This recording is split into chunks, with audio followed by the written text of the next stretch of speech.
Boa tarde, pessoal. Então, vamos aí dando sequência então aí nas nossas peças de usinagem, de torneamento, especificamente que a gente está falando, né? Estamos conversando nesses últimos dias. E aí, chegamos no ponto de encerrar a fabricação e a usinagem dessa nossa atividade chamada punção. Então aqui faltava, né, executar a operação de furação e enroscamento interno na extremidade traseira desta peça, que é a operação que faltava a gente observar, ok? Então vamos executá-la. Primeiramente, então, fixação aqui na placa deste material. Não tem um limite, aí, um valor exato aí de um espaçamento que eu preciso deixar fora da castanha. A recomendação é que sempre seja o mais próximo possível da castanha, para garantir rigidez. Se eu deixar ela muito para fora, qual que é a minha dificuldade? A centralização dessa peça. Eventualmente eu tenho um problema também de batimento. Como é a furação, não geraria-se um risco além deste, porque o nosso esforço é apenas axial. Porém, sempre tentem deixar mais próximo da castanha. Então, na hora de fixar, lembrem sempre de girar a peça e travar ao mesmo tempo. Isso facilita a centralização. Como a gente vai fazer um esforço axial de furação, tem que estar bem fixada essa peça. Podem apertar muito bem nas 3 castanhas para garantir que ela não desloque durante o trabalho, certo? Então, primeira parte seria ser feita essa fixação. Na sequência, a gente vai ver se essa peça está centralizada. Então, sempre uma rotação intermediária, ligo o torno e faço uma observação se tem o batimento, aquele batimento conhecido nosso, né? Se estiver ok, já está tudo certo, eu não preciso me preocupar. Se não, eu preciso centralizar. Muito bem. Aí eu vou deslocar à frente aqui meu cabo principal, porque a gente vai trabalhar agora com esse cabo. Olha só, o nosso cabeçote móvel. Eu preciso nesse momento utilizar então o mandril, que a gente faz o apoio da broca aqui no contraponto móvel. Para isso eu solto aqui o meu contraponto. Esse ponto rotativo, lembre que essa alavanca, essa trava, ela serve para travar o mangote. Se eu travar ela aqui, eu tenho dificuldade aqui para rotacionar o volante. O objetivo seria para facilitar, para evitar deslocamentos por vibração. Então ela está sempre solta. O volante aqui para soltar o contraponto, eu rotaciono ele para trás. Se eu só girar manualmente assim, sem força aqui, o que vai acontecer? Eu às vezes não consigo soltar forçando. Então a ideia é que vocês gerem uma força de inércia aí pela rotação. Isso gera um impacto internamente aqui no fuso e expulse então o nosso ponto. Ou seja, internamente eu tenho que dar uma pancada aqui atrás para conseguir retirar esse mandril, no caso nosso no ponto, senão eu não consigo tirar. Certo? Então, olha só, esse é o fim de curso, é uma volta para frente, você simplesmente faz esse movimento de rotação e eu solto fora. Aqui atrás vai bater o fuso que tem aqui dentro, a barra roscada, e ela vai expulsar o nosso ponto rotativo. Eu retiro ele, vou montar o mandril, ela tem essa cunha, essa lingueta que serve para não rotacionar dentro do mangote, sempre na posição vertical. Preciso avançar para frente o mangote, para ter encaixe, eu vou achar a posição, eu rotaciono aqui, eu acho a posição de trabalho então do mandril, e uma pancada firme, e ela está travada, não consigo mais soltar. Então aqui eu tenho primeiro montado nosso mandril. Furação de centro já foi realizada, né? Lembra que a gente utilizou então a nossa broca de centro aqui para fazer o furo de centro. Então já está executado. Broca, nesse caso é uma peça de aço carbono, então a broca de aço rápido mesmo. E a gente vai fixar ela internamente no mandril para fazer a furação. Qual que é o diâmetro dessa broca? Então, quando é furo roscado, vocês têm que lembrar da norma que está sendo executada a rosca. Do projeto ali, uma rosca M8. M8, rosca normal, passo é 1,25 mm. A broca tem que ser 6,75 mm devido àquele nosso macete, né? O diâmetro nominal menos o passo é a broca que deve ser utilizada para furos internos, tá? Para calcular o diâmetro interno. Isso é um macete prático, né? Mas tem a fórmula para se calcular o diâmetro menor também. Travo aqui com o mandril, sempre pelo menos em 2 posições, forçando sempre contra o mandril, tá? A chave do mandril forçando contra o mandril, no movimento de aperto, para garantir que ela não espane, né? Não escape. Vou aproximar essa broca e vou travar aqui a alavanca do carro móvel, carro móvel. O que acontece aqui? Esse cabeçote móvel aqui, às vezes ele não trava. Por quê? Parte inferior existe uma porca no parafuso, um ajuste que ela não é aparente, mas pela vibração ela vai se soltando. O que você tem que fazer? Colocar a mão na cava, achar a porca, localiza e faz um leve aperto. Aí eu tenho uma ajustada a posição de trabalho dessa alavanca, que tem que ficar muito bem travada para garantir que o cabeçote móvel não se desloque. Este é o nosso posicionamento. Além disso, eu vou precisar usar um fluido de corda para furação. Basicamente é um óleo de corte solúvel dissolvido em água, nada além disso que se utiliza. A rotação tem que ser adequada também ao diâmetro da broca, então é importante a observação disso. E a profundidade da furação também, de acordo com o desenho ali, a princípio seria os 30 milímetros, ok? Então, basicamente é isso. Veja que a broca está afastada. Para regular a profundidade de furação, a gente vai utilizar ou a marcação que tem no mangote aqui, ou então o anel graduado aqui atrás, sempre considerando a profundidade útil, né, de furação, descontando o tamanho, a ponta da broca. Vamos lá então. Eu aproximo, olha só a broca. E aí eu vou zerar o anel graduado. A partir disso eu vou avançando, colocando um pouco de fluido no canal eventualmente. Então eu já desloquei uma volta, 4 milímetros.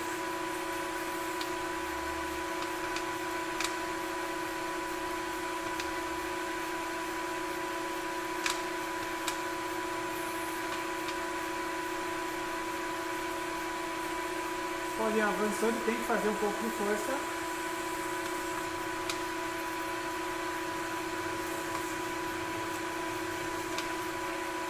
Se necessário, retorna, tá? Para garantir que o cavaco ele se expulse.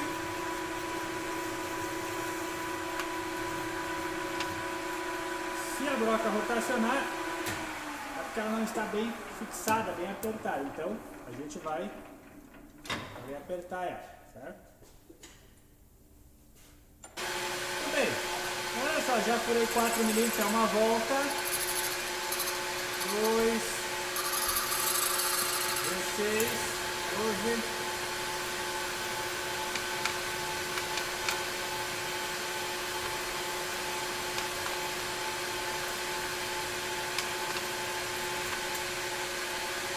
atingiu a profundidade que vocês previram, vocês sempre vão fazer uma conferência. Essa medição de conferência é para garantir que a profundidade do furo ficou adequada. Então o projeto lá pede 20 milímetros de tamanho de furo, tá? O que vocês vão fazer?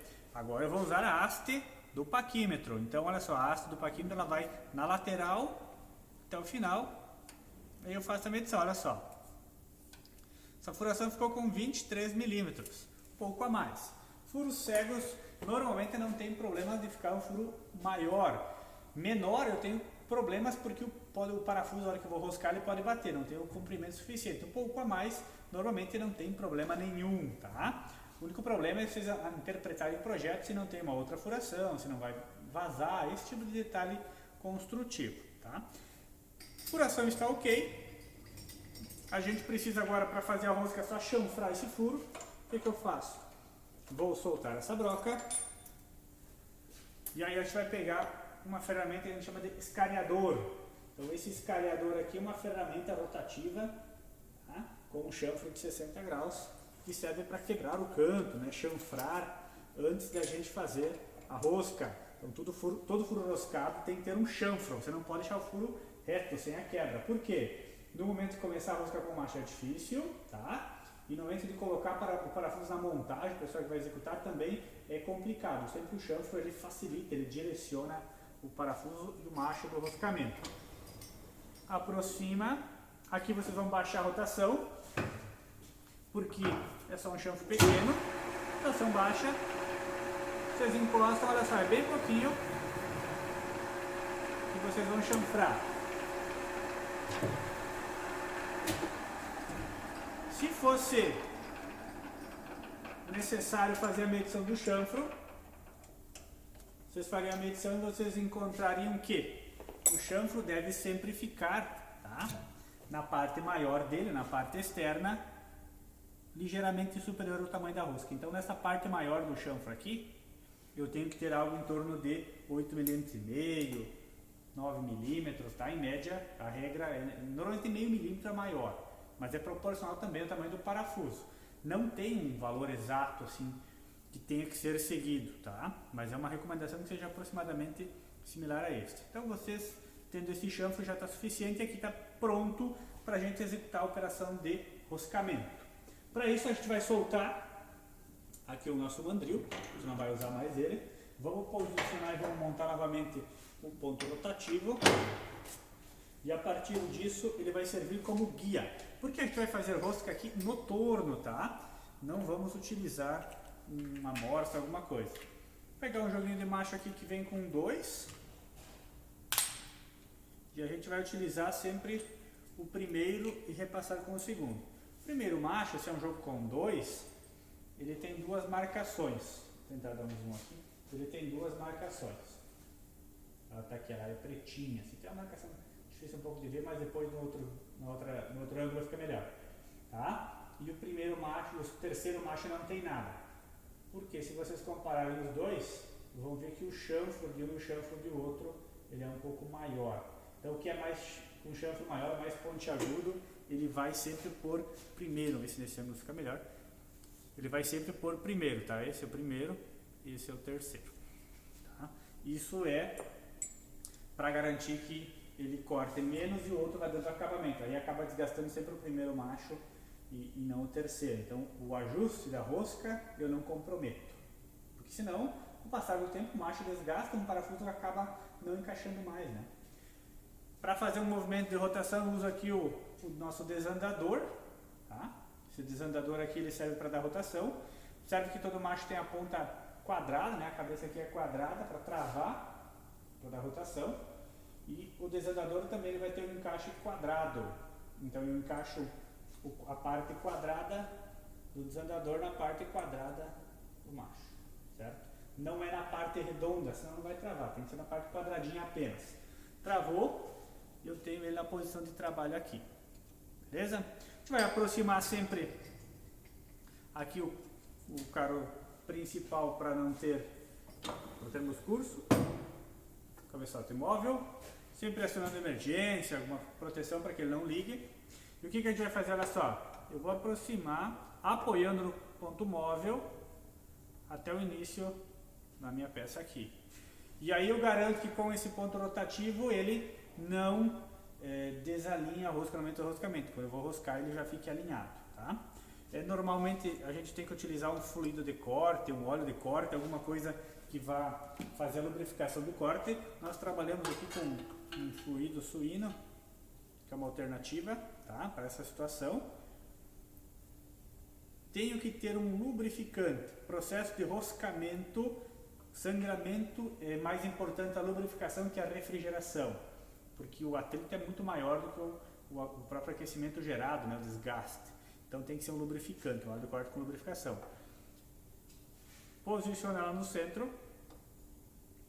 E aí você vai fazer o que? Rotacionar no sentido horário aqui, para que esse cara vá roscando. Então a nossa função do ponto rotativo aqui é apenas guiar essa rosca para que ela não fique atravessada. Vejam que nessa parte do volante eu não posso fazer força, eu vou apenas acompanhando. É uma força muito leve que eu vou executando aqui atrás. Por quê? Se eu fazer muita força, eu corro o risco de quebrar o macho, empurrar ele para dentro e espanar o filete. Então é apenas um guia até que esse macho ele encaixe e fique roscado. Então, feito dessa forma, é certo que não vai ter problema, tá? Quando metade do comprimento da rosca do macho encaixou, eu posso até retirar para fora, olha só, todo esse conjunto, porque aqui já está guiado. E aí eu posso sempre voltando e avançando, que ela vai roscar já alinhadinha, certo? Então, eu vou até ela encostar no fundo, vocês vão sentir pela pressão, pela força de corte que está sendo executada. Chega um momento que começa a forçar até e rotacionar a placa do torno, tá? Encaixou até o final. São os nossos 20 milímetros, eles coincidem exatamente com o comprimento do macho aqui. Então, já chegamos no comprimento.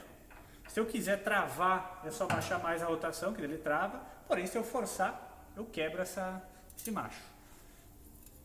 Fez esse processo com o primeiro macho, vocês vão retirar fora.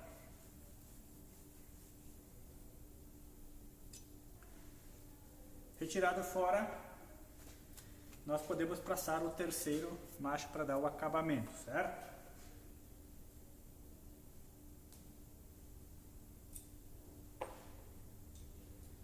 Monta o terceiro. E o terceiro basicamente aqui é só repassar, pessoal. Antes de repassar, sempre é importante retirar a sujeira que tem internamente. Forma mais prática é usar um bico de ar comprimido, né? Um jato de ar. Internamente ele retira. Não tem mais aqueles cavacos atrapalhando. Simplesmente eu posso montar o terceiro macho, olha só, ele vai entrar guiado já. Se você forçar ele retinho, não precisa nem utilizar o contraponto de apoio. Na dúvida, você monta o contraponto e repete toda aquela operação da mesma forma como a gente fez para o primeiro macho, para esse terceiro, para garantir que ele não vá desalinhar. Porque se você encaixar ele errado no começo, né, ele tende a forçar para a lateral. Então aqui, já encaixou até o finalzinho. Sempre que ficar um pouco pesado, eu lembro de retornar, né? Para quebrar o cavaco. Foi até o final. Volta.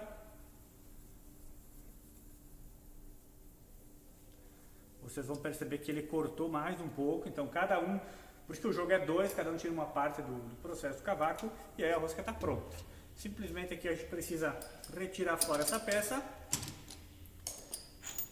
Faz a limpeza dela, porque se vocês observarem aqui ela está com um cavaco internamente, né? A gente vai passar um ar comprimido nela, fazer a limpeza, de preferência imediatamente após o corte, porque aí o óleo de corte, ele está aquecido, ele se torna mais fluido, então ele vai ajudar a retirar esse cavaco também, e depois ele pode solidificar. E aí a nossa peça está ok, está pronta, concluída. Confere-se dimensional, acabamento, rebarba, detalhes que possam ter ficado ou passado despercebido de alguma forma, e a partir disso ela está ok.